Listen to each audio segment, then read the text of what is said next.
হানিয়া আমির পাকিস্তানের জনপ্রিয় অভিনেত্রী। পাকিস্তানের এই জনপ্রিয় অভিনেত্রী হানিয়া আমিরের বিয়ের গুঞ্জন নতুন কিছু নয়, তবে এবার আর শুধু গুঞ্জনেই থেমে থাকেননি তিনি। সামাজিক যোগাযোগ মাধ্যমে দেওয়া কিছু স্পষ্ট ইঙ্গিতের কারণে ভক্তদের মধ্যে ধারণা জোরালো হয়েছে। খুব দ্রুত, সম্ভবত আগামী সপ্তাহে এই বিয়ের পিঁড়িতে বসতে যাচ্ছেন হানিয়া আমির। পাকিস্তানি গায়ক অসীম আজহারের সঙ্গে তার সম্পর্ক দীর্ঘদিন ধরেই গুঞ্জন চলছিল। সম্প্রতি তাদের বিয়ে নিয়ে খবর ছড়িয়ে পড়তেই ইন্টারনেট জুড়ে শুরু হয় তুমুল আলোচনা। এর মধ্যে প্রি ওয়েডিংয়ের আয়োজনেরও গুঞ্জন শোনা যাচ্ছে, ভাইরাল হয়েছে কিছু ছবি। সবশেষে হানিয়ার নিজস্ব মন্তব্য, সব মিলে রহস্য যেন আরও ঘনীভূত হয়েছে। ভাইরাল নিউজ হলো 16 জানুয়ারি শুক্রবার অসীম আজহারের বাসায় একটি কাওয়ালি নাইট আয়োজন করা হয়।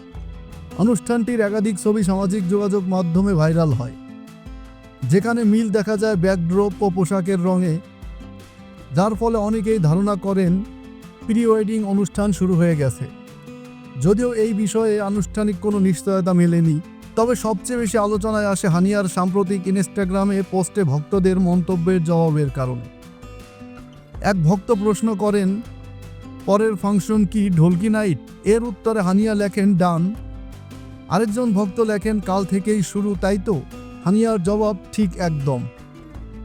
পাকিস্তানে বিয়ের আগে অন্যতম আয়োজন হলো মায়ুন অনুষ্ঠান। এই অনুষ্ঠানে কনে বা বরকে নির্দিষ্ট কয়েকদিন বা একদিন ধরে ঘরে থাকার নিয়ম মানতে হয়।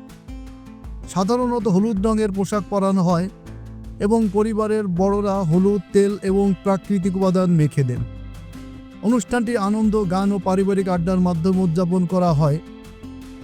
এই মায়ুন অনুষ্ঠান কবে, সেই প্রসঙ্গে প্রশ্ন করা হলে অভিনেত্রী সংক্ষেপ উত্তর দেন, আজ। পূর্বে গ্যালাক্সি ললিউডের উপস্থাপক মমিন আলী মুন্সি দাবি করেছিলেন 2026 সালেই বিয়ের পরিকল্পনা করছেন হানিয়া আমির ও অসীম আজহার।